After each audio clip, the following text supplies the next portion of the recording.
My name is Pelumi and I'm a Truce graduate, Truce 2020 graduate, and I am an active volunteer.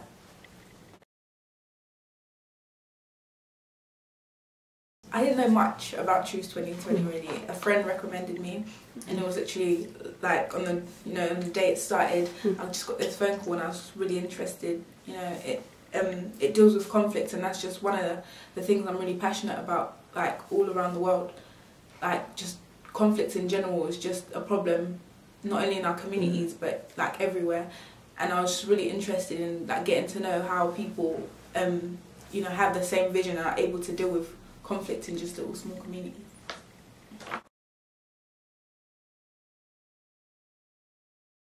Not only have I gone into like secondary schools, I've gone into like primary schools where not only I work with young people but parents as well, because we've noticed like in communities a lot of people stick to like their kind of ethnic like background where they come from, and there's not a lot of mixing with one another. So we go into primary schools and we work with parents, and we're like able to like mix them around and get them socializing, because as kids we do it kind of blindly. We socialize, we don't really care about where you're from. We just, that's my friend, she's my friend. But then as parents you constantly have that kind of, you're aware of where you come from, so you stay in that kind of barrier. So we kind of get them mixing together.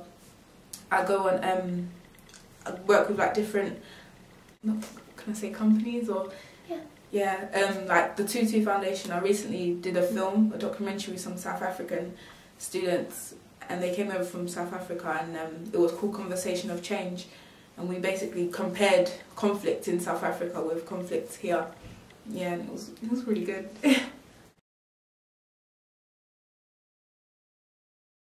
I think conflict for me is kind of having to always like be aware of maybe the things that you do, the things you might say, and having like being aware that someone will constantly have like a problem with that, or not being able to move around with certain people because there's going to be certain issues, kind of having a disagreement with someone and not being able to look at the good side of it, but always having like, let's say, a problem with someone that disagrees with you, or just focusing on the bad side of people. It could be conflict, like you can even literally have conflict with yourself really.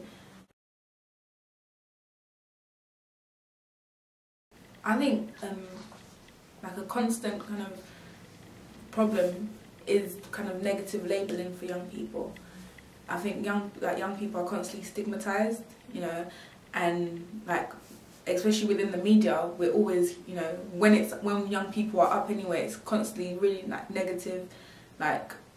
But then you have certain issues, like certain things where young people are really positive, and it's just like a little kind of the small print on the newspaper.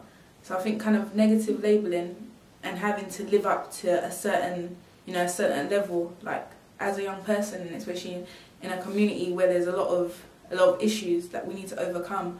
I think it's really hard living up to certain levels that people want us to live up, and we just where there's peer pressure, and there's just certain things that young people are expected to do, but it's really hard when you're not living kind of what we're facing, like having to live what we're facing really.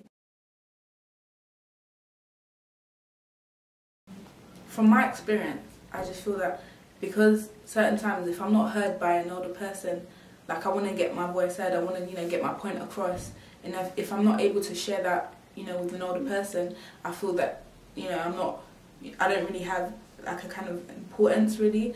So I kind of share it with young people, but I think everyone's got a lot to say, and if it's not getting across, then we kind of have this kind of clash. You can say like personality clashes, and like if you're not able to like be heard by older people, then you're able, like you take it out amongst yourselves, you take it out against each other. That's why like we have a lot of things to say, and a lot of kind of pride that between all of us. So I think that's why certain people clash, and you have certain boundaries you're allowed to go through. Like you have kind of different postcodes you're not allowed to go in, because everyone has this kind of marking your own territory. Like you want to own something really, So I think not only do they clash, but they want to own something and they want to have, you know, something to write their name on.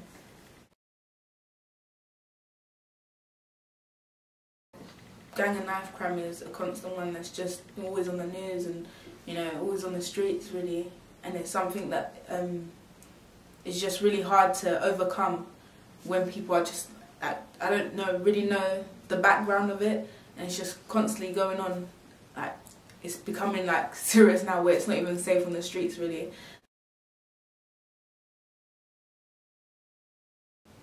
For me, I think it's just joining things like Truce 2020. Like, when I heard of it, it was just amazing, like, to hear that, you know, something's been going on for so long and I didn't even hear about it myself. Like, for it to, like, be, you know, more open for, you know, more young people to just get, you know, do stuff like that and gain skills and being able to share it with, like, one another is just amazing. For them to, you know, take certain skills and, you know, share it with other people, but I know they're doing something positive. I think that will overcome, that's something that can overcome conflict, because we're the next generation really. So, you know, if we can get them basically getting into things like that and being able to socialise with one another and realise that, you know, there's nothing really that's wrong with anyone, that, you know, there's nothing we have against one another, we can go out and just lead the way.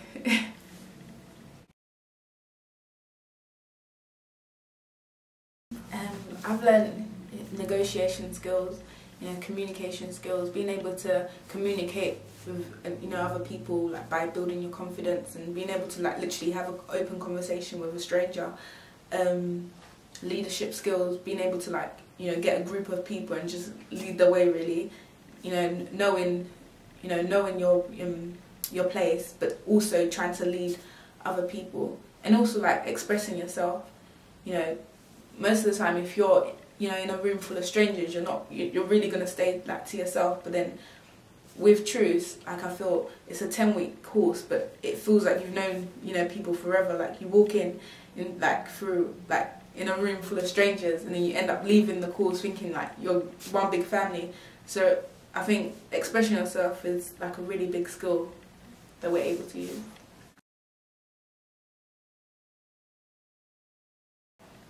Yeah, I definitely feel that we need to learn how to, you know, solve conflict, because it can be so easy sometimes, you know, whether it's in a classroom, whether it's between parents, it can be so easy. But then I don't think we look at it that way. I think in the heat of the moment, you're just ready to react. But then if you kind of break it down and kind of analyse the situation, you're able to really see that, you know, I could have done this to avoid this situation, instead of trying to, you know, react on it and build up, you know, make things even worse. By avoiding certain things, you can make it small, and you're able to talk to one another, kind of use, like, a thing that we call clearing. Like, if you've had, you know, a problem with someone, like, at the end of the session, everyone stays quiet, and if you've got something to say, you'll speak up, and no one should have, like, a comment. You know, everyone just keeps quiet and they'll take what you've said on board, so they're able to think about it. You know, you give, like, time and you give people space in order to think about what they've done. So things like that, if you're able to take that on board. Yeah, definitely. Yeah, if I could do it, anyone can really. I think by you know, joining certain, you know, groups like Truce, you know, Conflict and Change, working with people that actually, like, you know, teach, you know, and being able to, like, gain skills, they're able to like go out and, you know, teach other people within the community, and just, you know, being able to socialise. It's like socialising is just one of the big factors really. Being able to socialise and having like no problem with it. Being able to socialise freely and know that there's nothing wrong with it.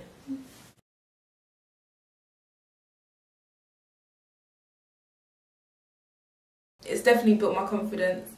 I'm able to, you know, share things with other people, kind of build a relationship with certain people. But I'm able to share with like, different people, and being able to express myself, and knowing that, you know, this problem can be solved if I just, you know, I'm able to talk to other people. I'm able to, like, talk in front of a, you know, room full of students. and not get shy. But my communication skills has gone up, and just, you know, my initiative really. I'm able to, like, you know, use my initiative when it's needed. You know, if it doesn't go to plan, I'm able to, you know, work around it. Yeah. With Truce, I think it's got a lot of kids off the streets. Like, you know, it runs at 6 o'clock, so by then we're coming out of school, and instead of being on the streets, you know, doing nothing, we've got a lot of people off the streets, you know, an evening session, and we're able to meet new people, you know, and like just speak to one another. And also, like, when we're not doing anything and when we're not with Truce, they're constantly calling us, you know, dishing out different opportunities, you know, dishing out our email to like different companies and stuff, being able, like, giving us that opportunity that we need. I recently told you about the conversation of change thing that I did with the South African students, and that was one of the best opportunities ever. Like,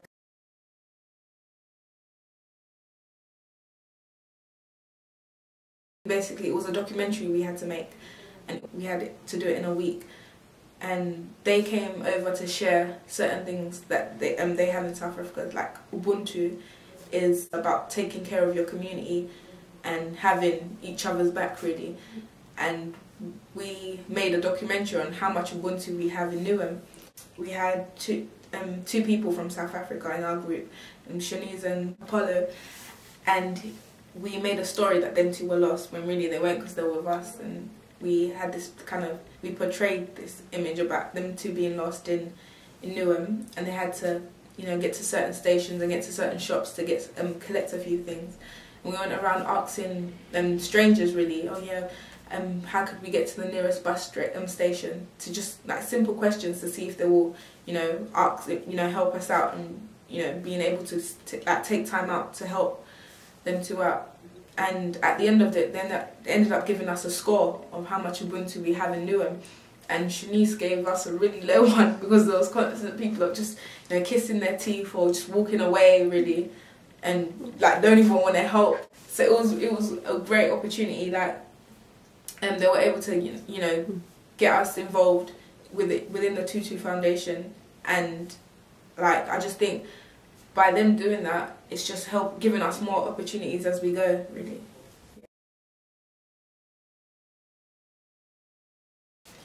Definitely in the school, like the school's environment. Like, I've seen more, you know, more parents, you know, trying to get to know one another, like trying to get to know like their kids' friends, really, their kids' friends' parents, like stuff like that. Being able to talk to one another, and being able to, you know, celebrate the fact that we live in a country where there's a lot of diversity. You know, we're able to share different cultures. Like, you know, when Black History Month comes on, like, not only is it Black History, but it's kind of like world history, really.